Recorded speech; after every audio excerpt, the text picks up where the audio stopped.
ਵਾਹਿਗੁਰੂ ਜੀ ਦਾ ਖਾਲਸਾ, ਵਾਹਿਗੁਰੂ ਜੀ ਦੀ ਫਤਿਹ। ਬਾਬਾ ਨੰਦ ਸਿੰਘ ਜੀ ਆਪਣੇ ਆਸਣ ਤੇ ਵਿਰਾਜਮਾਨ ਸਨ। ਐਨੇ ਵਿੱਚ ਇੱਕ ਪ੍ਰੇਮੀ ਜੋ ਕੁਝ ਬਿਮਾਰ ਹੈ ਬਾਬਾ ਜੀ ਪਾਸ ਆਇਆ ਅਤੇ ਉਸਨੇ ਬੇਨਤੀ ਕੀਤੀ, ਬਾਬਾ ਜੀ ਮੈਂ ਠੀਕ ਨਹੀਂ ਰਹਿੰਦਾ। ਬਾਬਾ ਜੀ ਨੇ ਪੁੱਛਿਆ, ਭਾਈ ਕੀ ਤਕਲੀਫ ਹੈ? ਤੇ ਉਸਨੇ ਦੱਸਿਆ, ਬਾਬਾ ਜੀ ਮੈਨੂੰ ਅਫਰੀਮਾ ਹੈ ਜਿਸ ਤੋਂ ਮੈਂ ਬਹੁਤ ਪਰੇਸ਼ਾਨ ਹਾਂ। ਬਾਬਾ ਜੀ ਨੇ ਕਿਹਾ, ਤੂੰ ਸੌਂਫ ਉਬਾਲ ਕੇ ਉਸ ਦਾ ਪਾਣੀ ਪੀ ਲਿਆ ਕਰ ਅਤੇ ਧੰਨ ਗੁਰੂ ਨਾਨਕ ਕਹਿ ਕੇ ਪ੍ਰਸਾਦ ਦੇ ਦਿੱਤਾ। ਪਰ ਉਸਨੂੰ ਹਾਲੇ ਵੀ ਸ਼ੰਕਾ ਸੀ ਤੇ ਪੁੱਛ ਲਿਆ ਕਿ ਇਸ ਨਾਲ ਆਰਾਮ ਆ ਜਾਵੇਗਾ।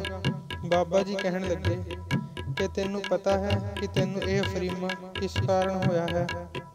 ਤੇ ਉਹ ਪ੍ਰੇਮੀ ਸੋਚਣ ਲੱਗ ਪਿਆ ਤੇ ਬਾਬਾ ਜੀ ਕਹਿਣ ਲੱਗੇ ਕਿ ਤੂੰ ਕਿਸੇ ਦੇ ਬਣਦੇ ਕੰਮ ਨੂੰ ਦੇਖ ਕੇ ਖੁਸ਼ ਨਹੀਂ ਹੁੰਦਾ, ਸਗੋਂ ਹੋਰ ਦੁਖੀ ਹੁੰਦਾ ਹੈ। ਇਹ ਅਫਰੀਮਾ ਉਸ ਕਾਰਨ ਤੈਨੂੰ ਹੁੰਦਾ ਹੈ ਤੇ ਸਿੱਖਾ ਇਹ ਮਾੜੀ ਗੱਲ ਹੈ ਕਿ ਕਿਸੇ ਦੇ ਕੰਮ ਨੂੰ ਦੇਖ ਕੇ ਛੱਡਣਾ। ਜੋ ਨਿਰੰਕਾਰ ਕਰਦਾ ਹੈ ਉਹ ਚੰਗਾ ਹੀ ਹੁੰਦਾ ਹੈ, ਪਰ ਸਾਨੂੰ ਆਪਣੀ ਸੋਚ ਮੁਤਾਬਕ ਚੰਗਾ ਜਾਂ ਮਾੜਾ ਲੱਗਦਾ ਹੈ। ਬਾਬਾ ਜੀ ਨੇ ਉਸਨੂੰ ਉਪਦੇਸ਼ ਦਿੱਤਾ ਕਿ ਇਨਸਾਨ ਨੂੰ ਹਮੇਸ਼ਾ ਨਿਰੰਕਾਰ ਦੇ ਭਾਣੇ ਵਿੱਚ ਰਹਿਣਾ ਚਾਹੀਦਾ ਹੈ।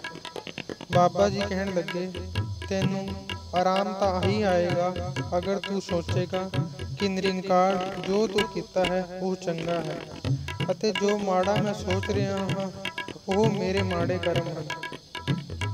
ਬਾਬਾ ਜੀ ਦੇ ਬਚਨਾਂ ਨੇ ਉਸ ਦਾ ਮਨ ਮੋੜ ਦਿੱਤਾ। ਉਸਨੇ ਸਤ ਵਚਨ ਕਿਹਾ ਤੇ ਚਲਾ ਗਿਆ।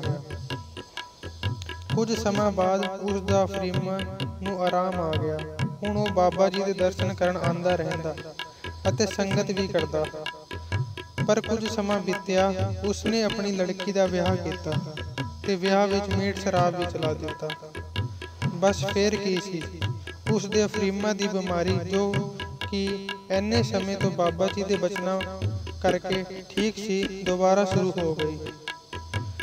ਪਰਮੇਸ਼ਰ ਦੇ ਭੁੱਲਿਆਂ ਵਿਆਪਨ ਸਭੇ ਰੋਗ, ਵੇਮੁਖ ਹੋਏ ਰਾਮ ਕੇ ਲੱਗਣ ਜਨਮ ਵਿਜੋਗ।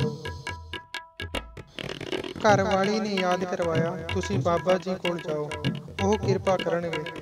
ਪਰ ਉਸ ਪ੍ਰੇਮੀ ਨੇ ਕਿਹਾ, ਬਾਬਾ ਜੀ ਤਾੜਨਾ ਕਰਨਗੇ ਅਤੇ ਜਾਣ ਤੋਂ ਇਨਕਾਰ ਕਰ ਦਿੱਤਾ। ਉਸਨੇ ਘਰ ਵਾਲੀ ਨੂੰ ਕਿਹਾ, ਤੂੰ ਸੌਂਫ ਦਾ ਪਾਣੀ ਲੈ ਕੇ ਆ, ਜਿਵੇਂ ਬਾਬਾ ਜੀ ਨੇ ਕਿਹਾ ਸੀ ਉਸੇ ਤਰ੍ਹਾਂ ਹੀ ਲੈ ਕੇ ਆਵੀਂ। ਪਹਿਲਾਂ ਤਾਂ ਇੱਕ ਹਫ਼ਤੇ ਵਿੱਚ ਫਰਕ ਪੈ ਗਿਆ ਸੀ, ਪਰ ਹੁਣ 2 ਹਫ਼ਤੇ ਵਿੱਚ ਵੀ ਫਰਕ ਨਾ ਪਿਆ, ਬਲਕਿ ਬਿਮਾਰੀ ਹੋਰ ਵੱਧ ਗਈ।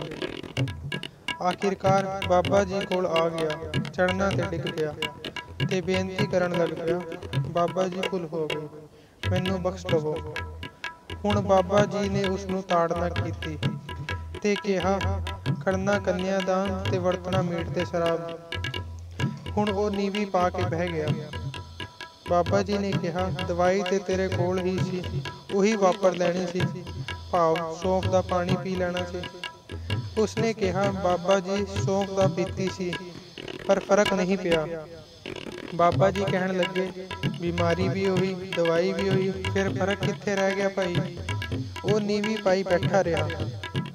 ਬਾਬਾ ਜੀ ਨੇ ਕਿਹਾ, ਇੱਕ ਉਹ ਸਮਾਂ ਸੀ ਜਦੋਂ ਤੂੰ ਸੰਗਤ ਕਰਦਾ ਸੀ, ਤੇਰੇ ਪੁੰਨ ਬਣਦੇ ਸੀ ਤੇ ਤੈਨੂੰ ਸੁੱਖ ਮਿਲ ਰਿਹਾ ਸੀ, ਤੇ ਇੱਕ ਹੁਣ ਆਹ ਸਮਾਂ ਹੈ, ਤੂੰ ਕੁਸੰਗਤ ਵਿੱਚ ਪੈ ਗਿਆ, ਤੇਰੇ ਪਾਪ ਅੱਗੇ ਆ ਗਏ ਤੇ ਪੁੰਨ ਬਣਨੇ ਬੰਦ ਹੋ ਗਏ ਅਤੇ ਤੈਨੂੰ ਦੁੱਖ ਮਿਲ ਰਿਹਾ ਹੈ।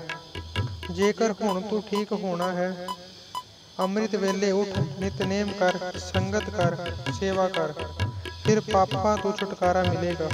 ਗੁਰੂ ਨਾਨਕ ਦਾ ਆਸਰਾ ਲੈ ਕੇ ਭਗਤੀ ਕਰਨ ਵਾਲਿਆਂ ਦੀ ਸੰਗਤ ਕਰ। ਹੁਣ ਇਹ ਬਾਬਾ ਜੀ ਕੋਲ ਆਉਣ ਲੱਗਾ, ਸੰਗਤ ਕਰਨ ਲੱਗਾ। ਉਸਨੇ ਇੱਕ ਦਿਨ ਫਿਰ ਬਾਬਾ ਜੀ ਕੋਲ ਬੇਨਤੀ ਕੀਤੀ, ਬਾਬਾ ਜੀ ਮਿਹਰ ਕਰੋ। ਬਾਬਾ ਜੀ ਨੇ ਬਚਨ ਕੀਤਾ, ਨਾਲ ਦੇ ਪਿੰਡ ਵਿੱਚ ਇੱਕ ਵੈਦ ਹੈ, ਪਿਛਲੇ ਜਨਮ ਵਿੱਚ ਤੂੰ ਤੇ ਉਹ ਵੈਦ ਦੋਨੋਂ ਵਪਾਰੀ ਸੀ।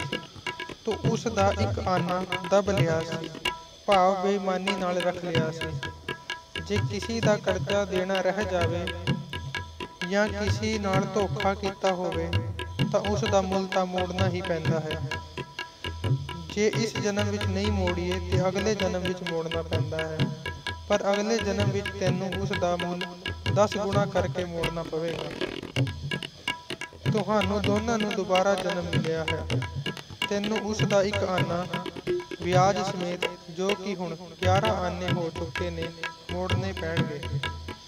ਬਾਬਾ ਜੀ ਨੇ ਬਚਨ ਕੀਤਾ, ਹੁਣ ਤੂੰ ਉਸ ਨੂੰ ਆਪਣੀ ਬਿਮਾਰੀ ਦੱਸ ਦੇਵੇਂ। ਉਹ ਤੈਨੂੰ ਕੁਝ ਦਵਾਈ ਦੇ ਪੁੜੀਆ ਦੇਵੇਗਾ। ਤੂੰ ਉਸ ਦਵਾਈ ਦੇ ਬਦਲੇ 11 ਆਨੇ ਦੇ ਦੇਵੇਂ ਤੇ ਤੇਰੀ ਬਿਮਾਰੀ ਹੁਣ 11 ਆਨੇ ਕਰਕੇ ਹੀ ਰੁਕੀ ਹੋਈ ਹੈ।